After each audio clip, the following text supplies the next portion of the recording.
Welcome everybody to today's webinar, The China Dilemma, a conversation with Senator Mitt Romney. My name is Miles Hansen. I'm the president and CEO of World Trade Center Utah. And we're very grateful that you would take time out of your busy schedules to discuss a topic that is so important, not only for the United States, but for the state of Utah and the many companies, institutions, universities, and others that have a deep interest in China and what's happening with a quickly evolving and changing geopolitical relationship between the United States and China. We're very grateful to you, Senator Romney, for taking time out of your important work to spend some time educating this Utah audience about what we should have in mind as we move forward and how we can understand these dynamics and some of the concerns and challenges that we see coming from China at this point. I'm very grateful to the Salt Lake Chamber for partnering with us on today's event. I'm grateful to Derek Miller, the president and CEO of the Salt Lake Chamber, and also my predecessor and a World Trade Center board member for his partnership, their support to World Trade Center Utah, and for spending some time with us today. I'm also very grateful to be joined by two fantastic business leaders here in the state of Utah, Mr. Khosrow Semnani, who is the founder of the company that became Energy Solutions. He's also the chairman of SK Hart and a World Trade Center board member. He's also a nationally and internationally known expert on national security issues and foreign affairs. He's written multiple books on Iran and was a recent author on China and the U.S. China relationship in the Desert News just a couple weeks ago. We're also joined by Missy Larsen, Vice President of Philanthropy with doTERRA, and also another phenomenal World Trade Center board member. So thank you, Derek, Missy, Khos, and especially to you, Senator Romney, for being with us today. Before jumping in the agenda, I just was looking at the registration list for today, and I think it's helpful for you, Senator Romney, to get a picture of who's out there. We have over 250 registrants from all aspects of the socioeconomic spectrum here in Utah. We have senior government leaders from the state, legislators from the executive branch. We have senior leadership from local government leaders from across the state. We also have many businesses. Businesses from the smallest businesses to the largest companies here in the state, companies geographically from all over the state, from Logan to St. George and everywhere in between, which signals to me how important this conversation is for so many people here in the state of Utah. A lot of people care about China, and then a lot of people care specifically what you have to say about China, Senator Romney. Today, we're going to model our event over just the way we've marketed it, as a conversation. Our hope is that we can have an informal conversation, ask many questions of Senator Romney, and see where the conversation takes us. Here in a moment, I'll turn it over to Derek Miller to provide some introductory remarks, at which point I'll go ahead and ask the first question of Senator Romney. Senator Romney will share his perspective. With the panelists on today, we'll have an opportunity to hear from Khos and Missy to share their perspective, to ask a question of Senator Romney, and then we'll go ahead and open it up to Q&A. And so if you have questions, please don't hesitate, enter them in the chat box, and we'll make sure to get through as many of those as we possibly can here over the next 55 minutes. So again, thank you for being with us. And Derek, I'll hand it over to you. Thank you, Miles, and thanks to you and your team for putting this event together. I'm really grateful to have the opportunity to spend this time with you, and especially to hear from Senator Romney, who has become a leading voice not just in the U.S. Senate, but across the country and around the world on this important issue. Maybe just as introductory comments from me would be to share the background and impetus for having this event today. Like many of you, I've been watching with a fair amount of interest and also a fair amount of concern with what China has been doing around the world. I've had the opportunity a few times in both my capacity in the governor's office as well as at the World Trade Center to travel to China. Had wonderful experiences on every time that I've gone.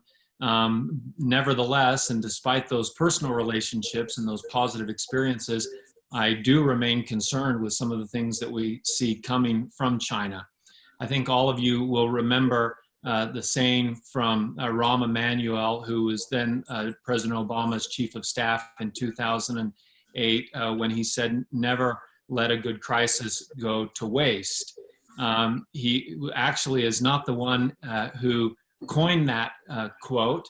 He was paraphrasing a quote from Winston Churchill in the middle of World War II, when Winston Churchill shared that sentiment that you should never let a good crisis go to waste. And I think in many respects, that's what we're seeing happening from China. In fact, just a few days ago, I was getting ready for my day and doing as I always do, which was listening to the Economist podcast. By the way, if you really want to become unpopular in your household, walk around listening to the Economist.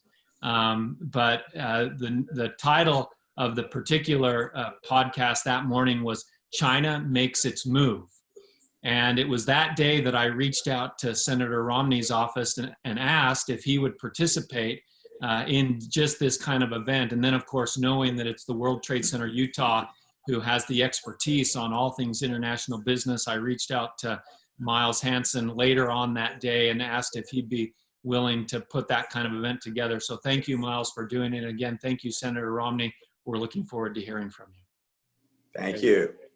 Thank you very much for that, Derek, and thank you for being the catalyst for today's discussion. Okay, Senator Romney, as we start off this conversation, I was surprised when I moved back here to Utah just under 2 years ago at how strong of a relationship has existed in Utah with Chinese institutions, and that goes back many, many years. I had no idea, or I hadn't thought about all the Chinese workers that came to work on the Transcontinental Railroad. When that was finished, many of them stayed, which gave Utah Chinese American community far earlier than what you'd expect. I learned about Helen Foster Snow, a woman from Cedar City who in the 1930s became very prominent in China, to help people in China become much more aware of Utah as a state. The BYU Young Ambassadors traveled to China in 1979. There wasn't a whole lot on TV in China at that point. And so there were reruns of these performances from this BYU dance group all across China, which again created this heightened awareness of Utah, warm feelings of Utah across China. Of course, when then Governor Hansen, we saw a dramatic launching and scaling up of the Mandarin immersion programs here in Utah to the point now where we teach 20% of the Mandarin immersion across the entire United States is taught right here in Utah. I came back 4 weeks after I got back. I took a trip to China with Scott and Jessie Anderson, had arranged it with Jim and Susan Swartz. Susan Swartz is a very prominent, globally renowned artist. We went there and they had a great art exchange. It was just another indicator of these strong ties. Every year we have, 100 plus Chinese sports coaches coming, getting trained here at the University of Utah. So we have these strong relationships. And yet what we have seen, and Derek alluded to, over the past 10 to 12 years, we are seeing a fairly dramatic increase in aggressive behavior coming from China. And it's going at geopolitical issues. It's going internal politics within China that is contrary to U.S. values. We see in a very aggressive way China using the free pass it's received on economic issues for many years to grow and expand its economy in a way that's unfair to the competition. It's not playing by the rules of the World Trade Organization that it agreed to play by when it joined the organization in the early 2000s.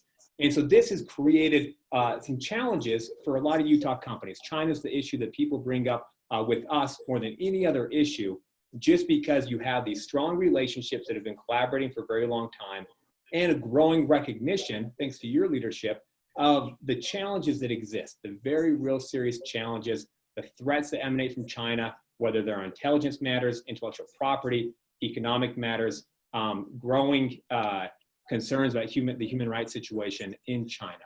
And so, Senator Romney, I'd love to hear your initial thoughts on the nature of the threat, the nature of the concerns coming from China at a national level, thinking all of us as Americans, and then what does that mean for here in Utah? Some initial thoughts on that.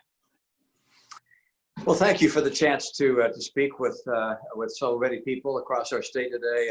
Thank you, Miles and Derek, for that introduction, that question. Khosrow, it's good to see you again, and Missy, and look forward to hearing from you.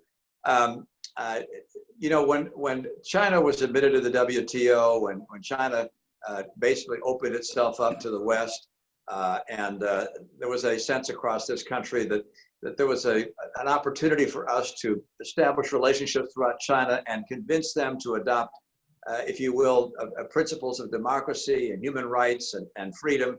that economic freedom would lead to political freedom and to all of the rights that we're used to here. That was an enormous miscalculation. I think I don't know that I certainly didn't blow the whistle on at that point. I hope the same thing, but that's not what's happened. Deng Xiaoping, who was the leader of the country some years ago, said, "Look, keep our head down, keep working very hard, build our strength, just pretend that we're distant, quiet little developing country, and ultimately we'll be able to spring forward and show who we really are." And they've done that now. The Chinese leadership has made it very clear what their objective is, and that is to be the dominant player on the world stage and to replace the United States as the geopolitical leader of the world, the military leader, as well as the economic leader. And they're making good progress on all of those fronts. So this is not a question of will they adopt the kind of liberal democracy principles and by the way, the economic principles and the trade principles that the rest of the world lives by. The answer is no, they will not. They are attempting to put in place a whole new set of paradigms that relate to all of those things. And I'll just mention on the military front, for instance, we often take great pride in the fact that we spend much more money than does China or Russia or even the two combined on our military. But do you know of the money we spend on our military, how much is actually spent procuring hardware and weaponry? 15%. The great majority of our spending on our military is spent on personnel, housing, healthcare, paychecks, retirement, and so forth, veterans benefits. That's overwhelmingly where our money goes. And of course, China doesn't begin to have those kinds of costs. In fact, the analysis that I've seen put together by Heritage Foundation says they're basically buying as much hardware and equipment as we are. So think about that. China's buying as much military hardware as the United States of America. And of course, they're able to concentrate that in one place, the Pacific. We have ours spread out across the world as we have missions throughout the world. So they're going to be a very powerful presence militarily. And ultimately, they intend to put us way in the rearview mirror militarily. You can think about what the consequences of that might be. When a nation that does not believe in human rights, that does not believe in a two-party system or a multi-party system, only one party, a president for life, when they have the overwhelmingly strong military presence around the world. That's where we're headed if we stay on the course that we're on. Now, that kind of military might is not lost on their neighbors. And so the Philippines have now distanced themselves from our military. We're not going to be working with them as we have in the past. They've notified us of that. The Solomon Islands also contacted the world and said, we're no longer recognizing Taiwan as we have in the past, again, because of the insistence of China. Now, I'll come to economic in just a moment, but the juggernaut, which has been China up to this point, has historically faced threats from an internal nature, where there's been an uprising, a social upheaval, unrest, which led to a change in government and a change in course. And the government of China today is smart enough to recognize that's the greatest threat they face. And so they've taken steps to clamp down on those shoots of independent thought that might ultimately put their leadership in peril. And so I talk about their when I mean leadership, I mean their Communist Party leadership in peril. So for instance, the minorities like the Uyghurs, of which there's some 1 million, are put in concentration camps so they can be repurposed. Religions in China are being brutally repressed. So again, doing everything they can to control their people. And of course, you've heard about their the social scores that they give people based on their any contacts they have with religion, with dissident voices, and so forth. So they're using technology to identify people, how they go about their lives within their country. Everything is designed to make sure that they're never going to face the kind of upheaval socially they faced in the past. So that's what's going on within China. And then I mentioned the economy, because even though they're building a very strong military right now, and they're flexing their muscles internationally, geopolitically, it's the economic spear that they're using that's really the point of their competition today, which is to become such an economic powerhouse, such a dominant player economically, that the world is basically at their feet.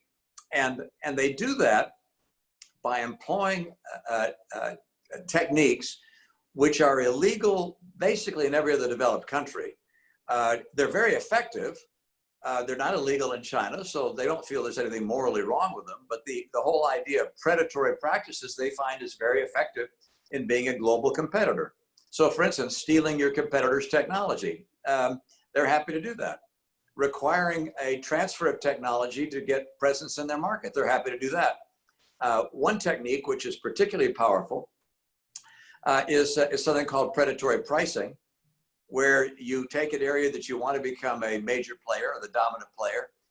You take the products that that area produces and you subsidize them and you sell them well below your cost, and you drive the foreign competition out of business. And after the foreign competition is gone, you're able to raise your price, and now you're able to subsidize new areas. So for instance, in steel, they went from a 5% share of the global market to 53% share of the global market. And they put out of business scores of mills, steel mills across the world, and hundreds of thousands of workers. They're doing that today with stainless steel. They're doing that today with the transit cars that go on rail. They price their products through subsidy well below cost, take over a marketplace, and drive the foreign competition out of business. And they don't do that all at once. They choose 1 or 2 or 3 areas to go after and push people out of business. And they'll continue doing that as long as we let them. So the reality is America needs to wake up and recognize that we face a significant competitor who will have a much bigger GDP than ours at some point, just by virtue of the sheer math of 1.4 billion people versus 300 million or so. 1.4 billion is going to have, people are going to have a higher GDP than we do. They'll spend a lot more on military. They'll be able to be more powerful economically. And that's a world that I think we don't want to bow to. So we have to decide what we're going to do to deal with this. And with regards to Utah businesses, yeah, the challenge is, boy, there's good business in China. You can grow in China, and they're wonderful, smart people, like the Chinese people. Even their leadership are capable, smart people, but we're letting them get away with murder. And I would think that this administration will continue to push back on China. I think we ought to be pushing back harder than we are. And I think the key thing this administration is not doing that it should be doing is linking arms with our friends around the world, with the other nations that live by the rules, and collectively sitting down with the Chinese and saying, hey guys, you can't continue to have free access to our markets and our technology and our universities and everything we have unless you're going to play by the rules. And if you don't play by the rules, you can't have those things anymore. And I hope we can convince China, okay, they'll say, we'll play by the rules like the rest of you, and we'll compete on a fair basis. And it's going to be hard enough for us to beat them on a fair basis. But if we continue to allow them to cheat, and we call it cheating, they don't feel it's cheating because they're playing by the rules as they know them. But if we continue to allow them to play by rules that the rest of us don't play by, why, we're going to be in a very, very weakened position 20 and 30 years from now. And the challenge is a lot of politicians here don't care about what happens in 20, 30 years. They only care about what happens in the next election. And we've got to take a little longer perspective if we're going to be able to continue to lead the world and to assure our kids and our grandkids that they live in a place where freedom reigns. So with that, Miles, that's a big introduction. I'll turn back to you and Derek and the team for your thoughts, comments, or other questions. That's fantastic. Thank you, Senator Romney, for that. And before I turn to Derek for the first question, I just wanted to pull out one very important point that you made, Senator Romney. As I'm talking to Utah businesses, many of them view this through the lens of a trade dispute, with the belief that if we can get a resolution on the trade issues, then everything will go back to the way that they've been for decades. I think it's very important to underscore 2 points. One, we have had a very consistent policy of engagement with China for the past 8 presidencies, Republican and Democratic. It's one of the most consistent bedrocks of U.S. foreign policy, is this belief that as we engage with China, there will be a moderation in the areas where as Americans we have some concerns. And this hope was what is driven this policy of engagement over the past 8 presidencies. Over the last couple of years of the Obama presidency, when President Xi came to power, we started to see, particularly after the financial crisis in 2008, this belief in the superiority of the system in China and looking at the financial crisis and as an indicator saying, we've arrived, we now can be more aggressive. We saw China taking more aggressive policies that push back against American interests. And this growing realization in Washington that this hope, as good as it was, as much economic prosperity that has come to China and the Chinese people, which is a good thing, has occurred from that, but it's not leading to the outcomes that 8 presidencies thought it would lead to. And so I think it's very important for everybody listening in to recognize that this is a seismic shift in the relationship. It's not just about trade, it's not just about one other issue, but this is a change that will be generational in nature, and it's enduring. Anytime you have Nancy Pelosi and Donald Trump lining shoulder to shoulder on an issue, which they are on with concerns on China, that's an enduring position. It's not going to change with an outcome of an election, no matter who's in power, Republican or Democrat. These are issues that the United States government is going to be grappling with and working on as it works to figure out what is the new policy moving forward as we look at this policy of engagement and recognize that there are bipartisan support to develop a new path forward. And so we need to all think through the fact that this is long-term, it's significant, it's structural. And so we all need to calibrate our strategies of engagement moving forward in this new environment with the recognition that there's no going back to the way it's been for the past 8 presidencies. So Derek, I'll pitch it over to you for the first question. Thank you, Miles. And Senator Romney, thanks again for taking this time with us. I really appreciated your clear thinking and articulation of the challenges that we're currently facing, as well as I appreciate particularly what you said about taking the long view. And one thing that we know about China is that it definitely takes the long view. They think about things not just in terms of the next election, which they don't have to worry about, as you indicated, but not even just for the next 10 years, and in some cases, not even for 100 years. In many cases, they're taking an even longer view than that. I do have a question for you. I really have to restrain myself here because you and I have something in common, and that is that we're both New England Patriots fans. So I feel compelled to ask you about the picture over your left shoulder with your grandsons wearing the Tom Brady and Rob Gronkowski jerseys, and if they're for Christmas, if they're going to get Tampa Bay jerseys. But this is a serious topic, so I'm going to restrain myself from asking you that question and ask a more serious question, and that is, for these businesses who have joined us today, they see these concerns as you've articulated them. On the other hand, they're thinking to themselves, but I've got to have some sort of relationship on some level. And we see what's happening in Hong Kong. It concerns us. We've seen for a long time what's happening in Taiwan and the South China Sea, now on a disputed border in India. All of these things concern us on a macro level.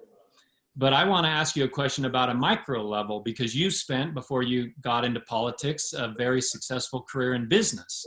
So I'd love to get your business perspective. And if you were someone who was still in business and you were thinking, how do I form a relationship, but do so in a wise and prudent way, how would you go about thinking about that? It would depend, Derek, a great deal on the type of product and the type of technology I had and the degree to which I thought I was going to have an opportunity to expand my product line in China and my sales in China, and what on the other hand, the degree to which I figured they were just going to be learning about my technology, learning my trade secrets, learning about my distribution network, and basically turning around and coming after me. Some years ago, I had the occasion to work for the company made Johnson and Evinrude engines called Outboard Marine Corporation. These are outboards. And at the time, a company, Mercury Marine, did a joint venture with Yamaha.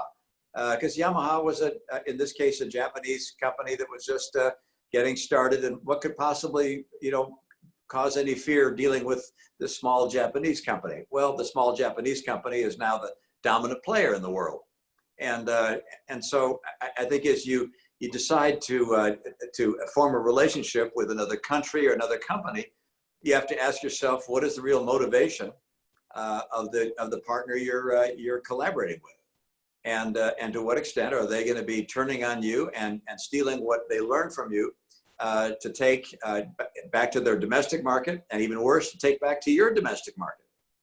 So in some cases, you can look and say, you know what, the Chinese have no interest in what I'm doing. I got a product that they want. It's not something that they're going to have interest in. It's too small or it's too niche oriented. I'm going to form those relationships, excuse me, and build.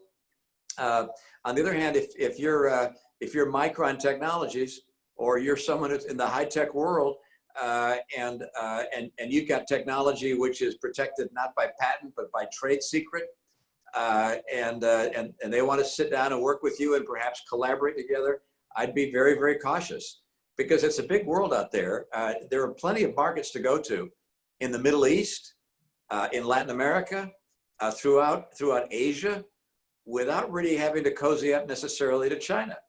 Whether it's Vietnam or Thailand or the Philippines or Indonesia. I mean, there are all sorts of markets out there. It's a little easier to get to establish a relationship with Chinese enterprises because they're so anxious to grab what you have and to learn from you.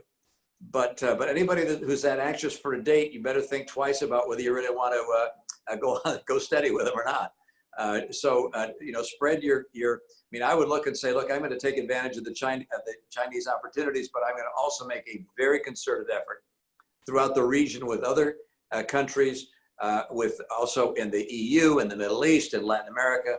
I wouldn't put China at the top of my hit parade because in many cases, I would suspect the motives of the people I'd be playing with. Thank you very much, Senator Romney, for that response. We have Khosrow Semnani. Khosrow, you wrote a great op-ed in the Desert News, like I mentioned. You've got a great business perspective, building multiple businesses here in the state of Utah. Be very curious to get your perspective on China, your experience there, and then give you an opportunity to ask Senator Romney a question.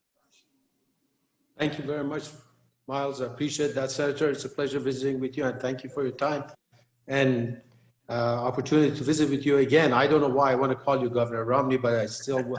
I'll call you Senator Romney, if I may. I appreciate that. As Derek mentioned, it's really a great opportunity to visit with you because you have business background, especially international business background, and you understand the issues and the nuances that's involved here. And just as importantly, I thank you very much for being a leader in our Senate to think about foreign relations and foreign policies and issues that they really are so important, not only today, but what's going to happen 10 years, 20 years from now.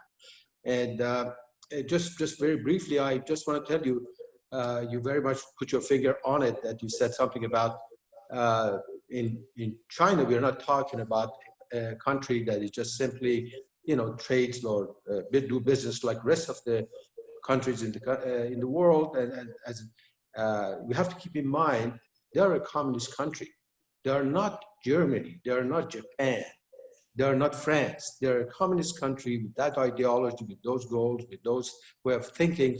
And as appropriately the senator mentioned, we are dealing with somebody who's subsidizing their industry unfairly. And that is known to everybody. I'm not saying anything new. But what is really distinctly different, and I have to point that out, is as you talked about steel industry, and you also talked about the steel industry in your op-ed that was published back in April.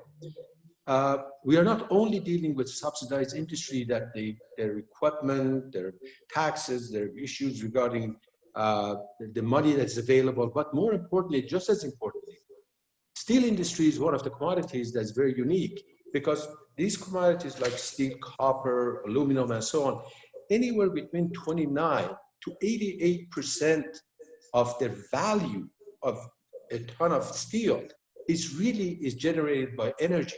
It's energy dependent. They use energy. The value is in energy. And when you go back and you look at this commodity in the long run, we're looking at the energy that China receives. Our companies here, they have to pay fair market value to buy the energy. May it be gas, may it be coal, may it be electricity for the furnaces and so on. China has access to what I call a dirty energy, if I may say that. Dirty energy is something that comes from Iran, and I know that. In New York Times article, it talked about ghost ships. that they come to Iran and take the oil. I've got documented evidence that they buy gas from Iran at 1/14 of the market price. Now, what do you expect American industry to do with that kind of a cost that they have to match? There is no way we can do that. That's why I've been thinking about it. There's a word in my mind. It's why MIA has gone MIA. What I mean by that, why Made in America has gone missing in action. It's because we can't compete. We just simply cannot compete. And just as importantly, as the senator mentioned, China is looking for military superiority as well over the United States. If you look at what is happening in Pakistan, in Gwadar, what you talk about Horn of Africa, Djibouti, these huge naval bases, they're going to be there. And what they call this string of pearls is so cute. But it's really is naval bases that they're going to have in Indian Ocean. And they would be controlling the trade and very likely the military. So I don't want to get too much in detail, but realistically, it's a situation that goes back to my first encountering of that back in '99 when the Wall Street Journal wrote an article about Jetway in Ogden that was in a lawsuit because Chinese were stealing our technology. Jetway went over there and subcontracted to them. Within 2 years, the same subcontractor, after receiving all of the drawings, they competed with Jetway in the international market as well as United States. This is back in 1999. So what I'm getting at, if you look at the last 12 years, we've been losing or having a trade deficit of over 13% every year, over 13% adding every year that we are losing to China. Our trade deficit is going up by 13% annually in the last 12 years. That's ridiculous. So just a question for you, Senator, if I may ask you. I know that the House has created the China's task force, and I talked to Congressman McCall as well, but where are we going? Are we looking at anything in Senate? Are we looking at any legislation? How can we really fix this? Because this is a huge issue, not today, but tomorrow. Because a win-win situation of a trade that I 100% support all of the businesses that they work in China, Utah-based business, America-based business, they should work in China. But we are not, I don't want to be to a point that becomes a dependency of our country on Chinese product. And we know how dependent we are even today. 80% of our pharmaceutical chemicals come from China. And that's not acceptable. We cannot be that dependent. Senator, are we going to have something done, or how can we help? My perspective, Khosrow, is that we will take some steps at a very marginal, limited level to deal with some of our vulnerabilities that are immediately before us with regards, for instance, to the COVID crisis. So there will probably be a bill that makes it through the House and the Senate that creates either incentives to bring manufacturing of key pharmaceutical products back to the U.S. or to prevent their import from other places. That's probably going to happen in a few areas. But taking action of a very bold nature to confront the economic reality of China's predatory behavior, that is something that we got a long ways to go before we create the kind of momentum for that. And I'm afraid the reason for that is that something which I think everybody understands intellectually, but perhaps not to the degree that you would if you'd spend time in Washington, and that is politicians want to get reelected. And they do that not just because of their belief in themselves and how much they enjoy the work, but also because they believe that their party has the right answers and the other party would ruin the country. I mean, that each feels that way, and so there's such intense effort to get reelected that the willingness to actually look long term and say, put aside the politics, let's talk about what's right for America long term, things we need to do now to solve problems that could arise in the future. There's very little appetite to do that, and you know, I sometimes wonder, our system of government really only works, as the founders indicated, if the people who are in key leadership positions are patriots, statesmen, people of great capacity who are willing to put aside the politics and their egos and do what's right for the country. And we've had that in our history.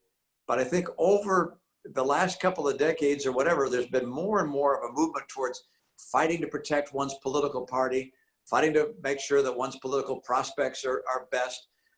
And as a result, willingness to deal with the big issues we face. And there are three really big issues. Number one is China. In the emergence of China as a power which has its intent to put us in the far back rear view mirror, to lead us economically, militarily, geopolitically. I mean, that's real. And are we dealing with that? Not really. Number two, our extreme debt, the amount of debt we have as a nation, the fact that we add, even in good economic times, we're adding $1 trillion a year to the debt. We're not dealing with that. And then I'd say number three, our climate. I think there's a very substantial reality that the climate's warming and that presents some real challenges for us as a human species. We're not really dealing with that either. I mean, we make these little marginal changes that we can go out and campaign on, but actually leading on these topics doesn't happen. And so will there be some legislation that relates to China and cracking down on a few elements? Yes. But will there be a truly bold realignment of our foreign policy and our economic policies to confront China? I don't see that yet. It's one of the things I'm fighting for, but I'm a junior senator, and I'll keep fighting as hard as I can. And Khosrow, hopefully you'll do the same. We'll make some progress. Thank you, sir. Thank you very much. Now, Missy, thank you for joining us today. And so, you think about everything that doTERRA is doing, both sourcing internationally, selling internationally. doTERRA is competing and winning around the world, and that includes in China. You have a large team in China. You have a very, very strong track record of growth and success in China. And so as we talk about these geopolitical issues, right, we're a state. States don't do foreign policy. They don't do national security. This is where we engage with our political leadership. And hopefully we are fortunate to have statesmen, including you, Senator Romney, out there competing and championing policies and ideas that will help protect and advance U.S. interests. But we're a state where businesses, that's not what we do. But what doTERRA does is this very strong global engagement, international trade. Missy, it'd be very interesting to get your reaction, your perspective on China, and then the question that you'd pose to Senator Romney. Thank you, Miles, and thank you, Senator, for the very thorough look at what we've talked about today. And Kos, thanks for your question. Kos, while you were speaking, I thought about the time when I was trained in cybercrime, when I served as A.G. Reyes's chief of staff. And it was fascinating. The light went on in my head when they showed the timing on the screen of when the height of all cybercrime hits the U.S. And it was 9 a.m. to 5 p.m. Beijing time. And as I looked at that, it all of a sudden said to me, these people are going to work every day to do exactly what you're talking about. And there is that element of China. It's something that, as discussed today in length, what's happening there. doTERRA has found a completely different story there. As Miles said, it is an amazing market for doTERRA. Over the last 5 years, it has grown. 75% of everything that we're doing there is actually coming from 40 different nations of sourcing, comes back to the US for bottling, and then is imported into China with what Senator Romney talked about, these wonderful people that are on the ground. I mean, the government structure of what we're talking about today, there's also these incredible beings, these incredible people there. And they love doTERRA. And we're thinking, and from current numbers, even with COVID, and we have had incredible numbers this year, but in 2020, a 40 to 50% growth on already a very strong market in China. We've seen about 75% of our sales in China originate from incoming product, as I said. So it is a really, for doTERRA, it's always a big question of how do you do such great business there and also get into this political realm?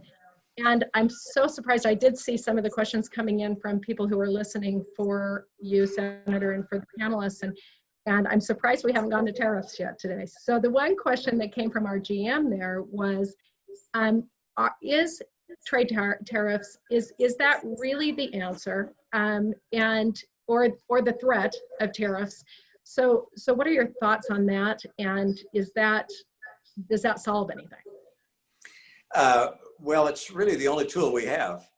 The only way we can push back on China if we feel that they're doing something that is harmful to our national interest is to put tariffs on their products. We're not going to go to war. We're not going to put a blockade up. We can jump up and down at the United Nations, but it is access to our markets that they want. And now I personally feel that the U.S. alone putting trade tariffs is not terribly productive. I believe that if we want to have real impact on changing behavior in China, that we're best to talk with them alongside Germany, France, Vietnam, Japan, South Korea, and so forth. All of us who play by the rules to go to them and say, hey guys, you can't keep on doing what you're doing and expect to have access to our markets in the way you have. That way, I think we're more likely to get some change. Nonetheless, the trade tariffs we put in place have been partially effective. China's agreed to buy more product, but of course the product they're buying are soybeans and agriculture products, which are fine. Those are really important, good for our farming community. But recognize that those are not the products that they're focused on to build their global economy and to become the economic juggernaut of the world. They're not planning on supplying the world soybeans or agricultural products. They're planning on going into places which are high tech, artificial intelligence, cyber capacity, cyber warfare, telecommunications capabilities. These are the areas that they're focused on. And so in those industries, I think people have to be particularly careful.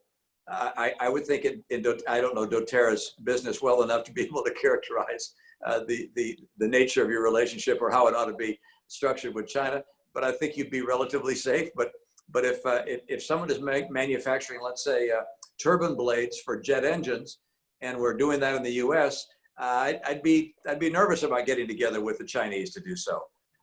If I were making rail cars for commuters, commuter cars, like they're being manufactured right now in Utah, I'd recognize that China's going to be an unfair competitor. I mean, we make rail cars in Utah. There was an auction in Massachusetts to get new rail cars for the subway system there. The Chinese bid came in 50% below the Utah company. 50% below. All right, there's absolutely no way to compete. And so, what is a government authority going to do? They're going to buy the Chinese product. And they'll do that until the American company, the Utah company, goes out of business. Then they can raise prices later.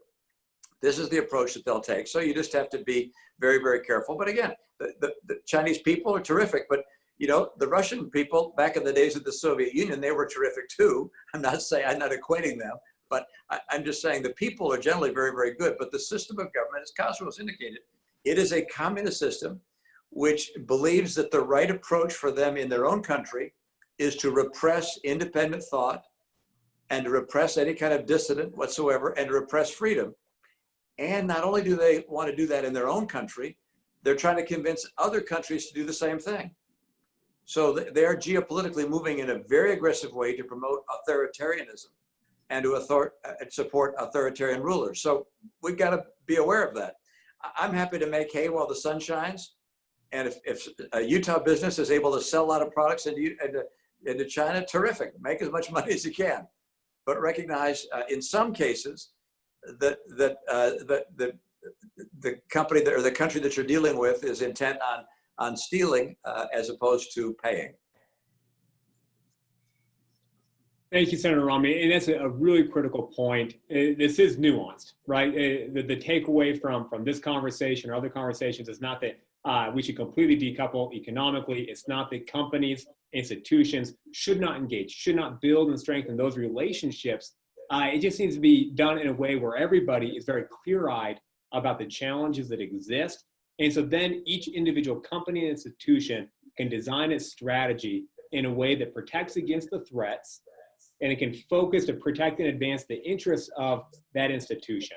And that's a service that World Trade Center Utah, we're happy to sit down with any company here in the state of Utah to help think through some of those decision points and to pull in resources either from the federal government to provide some advice and insight, or from the private sector as well, to help make sure that we have our Utah companies engaging in as smart and as safe as a way as possible to mitigate the risk and maximize the value that's created for these Utah institutions in that engagement. And Senator Romney, we have a lot of really great questions. The first one that we'll go to from the audience is from Wes Curtis. Wes comments about the way that the pandemic that we're in has highlighted the over-reliance and dependency that we here in our country have on China, particularly in the production of medical PPE, pharmaceuticals, other health treatments. And that's also true, I think we've seen increasingly in other industries as well, including rare earth minerals. Wes's question is, how as a country do we compete and fight against that, while at the same time strengthening the global system of free trade that has brought so much prosperity to ourselves and people around the world, really since the end of World War II, and balancing the two between, protecting our industries, strengthening our industries, while also making sure we're propping up and supporting and strengthening the international trade system. I'm a big believer in free trade, and it's been an enormous source of wealth creation for us and for people around the world, and it's lifted billions of people out of poverty. But also recognize that if you allow a party to be to participate in a marketplace where there's free trade, and if that party doesn't play by the rules, you don't have free trade anymore. And China has not been playing by the rules. We've looked the other way, in part because they were so far behind. They were a developing country. And we were hoping that they would become wealthier, that they would not become like the Russian experience, that they would instead adopt more liberal democracy principles. But now they're strong. If you look at purchasing power parity, they've got a bigger economy than we do already. So it's time for us to recognize this is a real competitor, and they intend on passing us. So. Yeah, I believe very deeply in free trade. We got a lot of people around the world we can trade with, lots of countries besides China. And in my view, the right way to get China to play by the rules is for the rest of the nations that play by the rules to sit down with China, to confront them with the reality that they want to continue to have access to all of our markets in the way they have. They got to play by the rules. And I think on that basis, China will be willing to say, okay, they did that just with the tariffs. They said, okay, we'll play by the rules somewhat with regards to technology transfer. And so I think, they're smart people. They're going to do what's in their self-interest, and access to the world market is something that they want. Great. Next question. This one from Jonathan Bench, who is a Utah-based attorney, a lot of experience in China, runs the China Law Blog, which is a great resource to any company who's interested in staying up to speed on issues in China and the challenges that U.S. companies are facing in China. Jonathan writes, last month's U.S. strategic approach to the People's Republic of China, issued by the White House, made several appeals to the Chinese people to take their destiny into their own hands. Do you feel optimistic about any fundamental changes to China's one-party system in the coming decades? No. not at all. Absolutely not. I have a very dear friend who's a professor at Harvard Business School. I think he said a quarter to a third of his class is Chinese at Harvard Business School. The other students are often incredulous, asking, gosh, do you follow everything that the government tells you, or this one-party system, are you comfortable with it? He said, there is no voice of dissidence at all. The Chinese students are fully committed to the leadership and dominance, ultimately, of China. They express no criticism whatsoever of their government or its approach. And I hear that around the country. China, I mean, look, this effort of theirs, it's as smart as if we were a country competing with the world. They're doing what we would do if we didn't have to play by rules. So for instance, they've set up Confucius Institutes in universities across the country and around the world, hundreds of them, thousands of them around the world, where they say to a university, hey, we'll set up this institute and teach Chinese classes to your students. Isn't that wonderful? For free. So the university is looking for, free faculty. Come on in. They bring them in, give them a building and so forth. Then that Confucius Institute is able to monitor Chinese students and make sure they're all singing the party line. None of them are becoming dissidents or going astray. And they're also able to propagandize the students that are coming in about how wonderful China is. I mean, they're doing what a smart person would do, that's Machiavellian enough to try and take over the world. And so we just have to recognize it and say, no, you can't do that anymore. And the Senate probably was the place that began to say that, and now I got some universities changing their policy. They were doing that not just at universities, but also in high schools. So yeah, they're very serious. I don't expect that you're going to see the Chinese people stand up and throw off the yoke of oppression, because the days of Tiananmen Square, the Chinese government and Xi Jinping, they have figured out how to keep that from happening to the extent of the eyes that are watching. And by the way, do I hope that they make a change? Absolutely. Do I see any evidence of that whatsoever? No. Khosrow and Missy, you have a comment on that? What's your perspective? I do agree with you. And the other thing that just along what you just said, is one of the things that China has currently as a corner on the market is certain metals that today U.S. needs, such as lithium and different things that today we have to buy from China. And if we don't, we don't have any access someplace else. And part of the reason is because indirectly or indirectly, we're looking at something like the environmental regulations that we do have, and most environmental regulations are absolutely necessary. We have to follow. But there are certain things that we do have that there really are not, they don't make any difference overall in our environment, but it causes that we cannot process those metals that we need for future technology. And we just go ahead and sell it in form of ore to China. And then China processes it and sells it back to us. I mean, those are the things that we need to wake up to and look for why these things are happening to us. And it's very much along that Confucius Institute that you just talked about. My only Thanks. input on it would be, I think things can happen quickly. I think if we looked at the last 6 years at different within domestically of what's happened even within our own country, and then with COVID hitting and businesses and individuals seeing how vulnerable we have been to buying from China, I think human nature is to go where it's comfortable. And once it becomes not comfortable, we have to get smart. And as we've started to dust off our instincts and see of different ways of doing things and trying to be competitive as a domestic market in different ways, I think it can change quickly. And I think this up and coming generation, I think has a lot of passion under it, and we don't know when the egg cracks. And so I have hope that that this younger generation has it in them, and only from conversations I've had in airplanes and things like that, when there's nobody else around but me and the person sitting next to me, and things like that, where I start to see within the heart of somebody, and I think it's in there, and so I do have hope that it's there. You know, Missy, I think it's important to be hopeful. Just as you were speaking, Senator Romney, as you were talking about, you sharing your perspective, I thought about some of my experience. I speak Russian, Farsi, and Arabic. I spent a long time working on national security issues in the former Soviet Union, in Russia, and across the Middle East.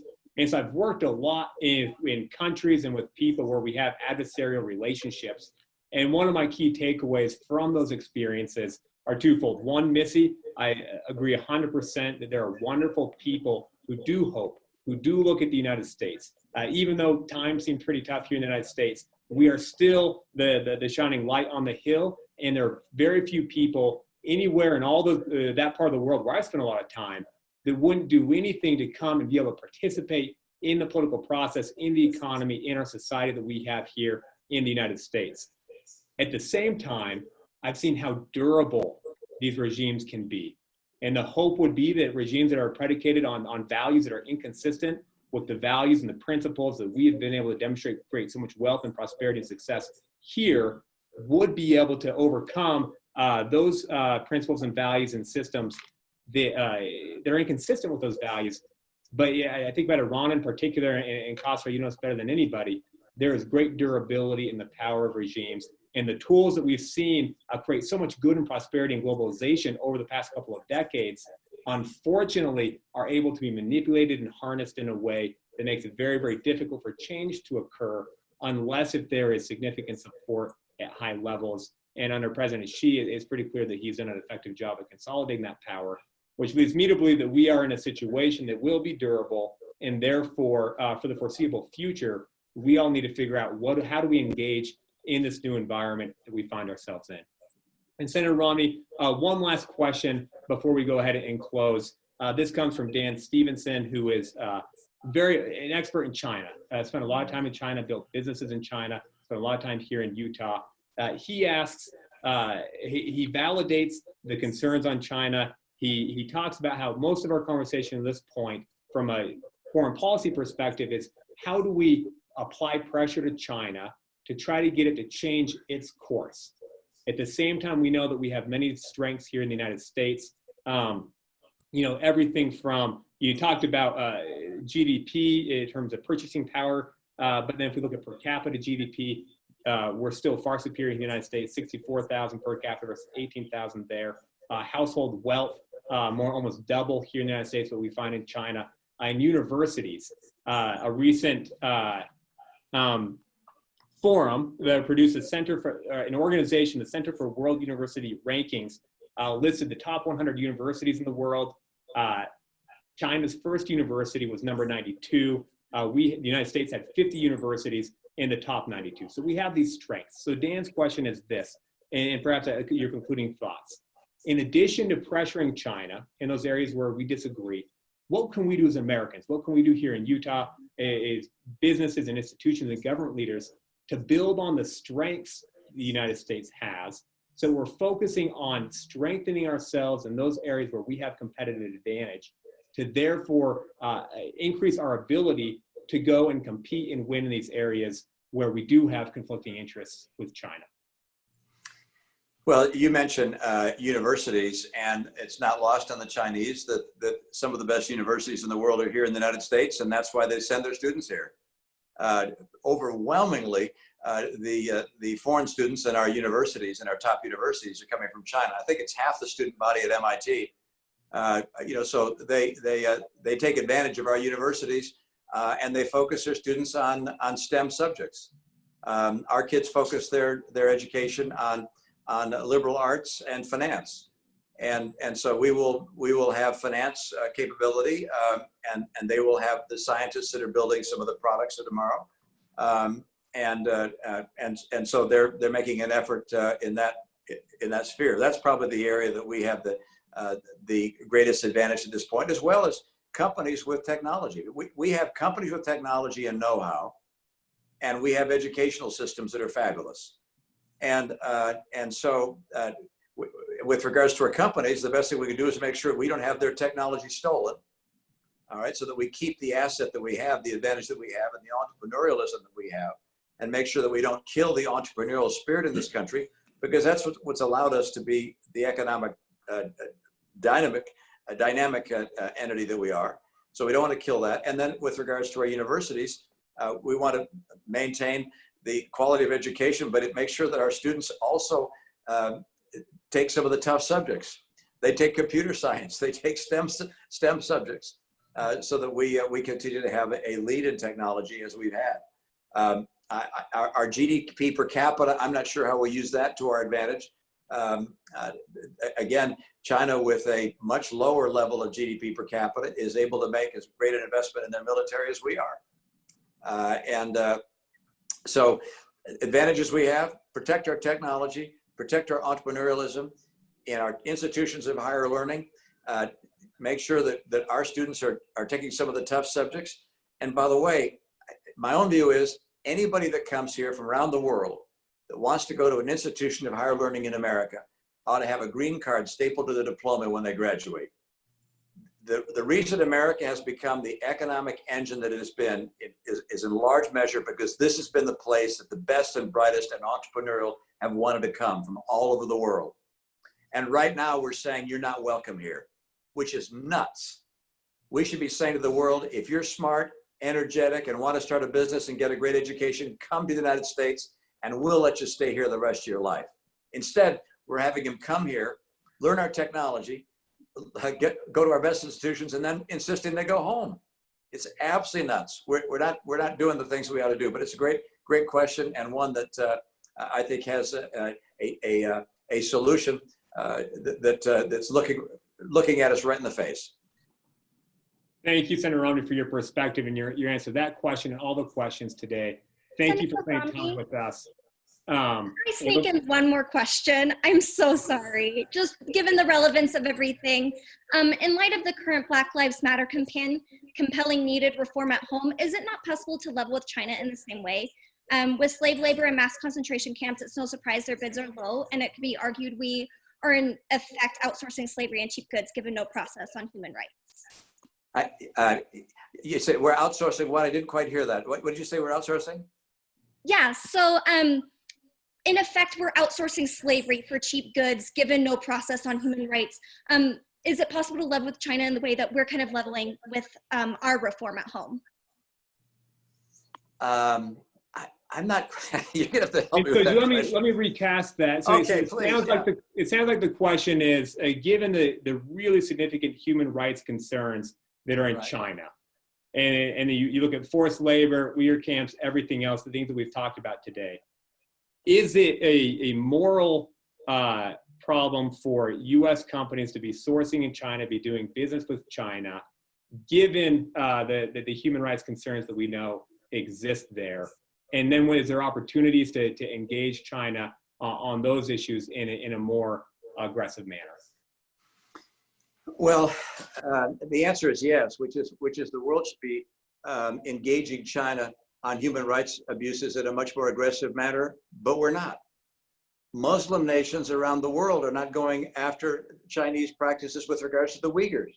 Why not? Well, the Chinese have a lot of money, they have a lot of influence, a lot of lobbyists around the world, and they're not.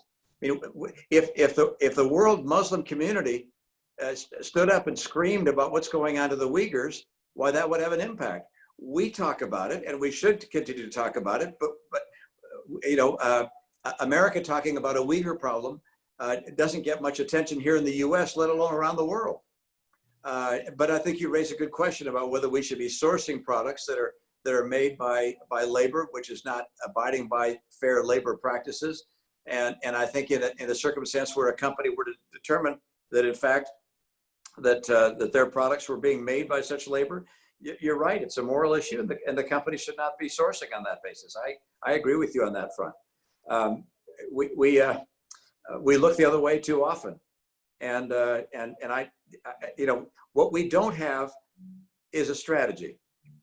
What China has is a strategy. China has a strategy that's holistic, complete. It touches every single aspect of geopolitics, military, economic. It's thoroughly laid out. We don't have that. We just sort of look at things on a hit or miss basis and think about what we can say for the next election. And that will only change if we have leaders throughout our country who insist on developing a comprehensive, thoughtful strategy. And you make a good point about sourcing as being one of them. Thank you. Thank you, Hannah, for answering that last question. And thank you, Senator Romney, for your perspective. And again, you mentioned immigration. That's an important topic, one that we'd love to convene another discussion at some point in the future to go into more depth, because that is such an issue that's so important for the United States, and an opportunity, I think, for all of us to be more aware about the benefits that it brings, and in simple policy solutions that would help increase our competitiveness here at home and in global markets. Thank you, Senator Romney, for being with us. Thank you to our panelists, Khosrow, Missy, Derek. Thank you for bringing this webinar about, and for your contributions to the partnership with the Salt Lake Chamber. And thank you to everybody who tuned in today. Final reminder, you know, as you assess your company your institution, whatever we can do to help provide advice, reach out, ask your questions. We have, dozens of questions that we didn't have time to answer today. Please come to us. We're more than happy to help share our perspective, connect you with experts and resources to help you to continue to formulate your global strategy, not just with China, but as you work to compete and win anywhere in the world. So thank you, everybody. Continue to fight the good fight in our respective spheres, and have a wonderful afternoon.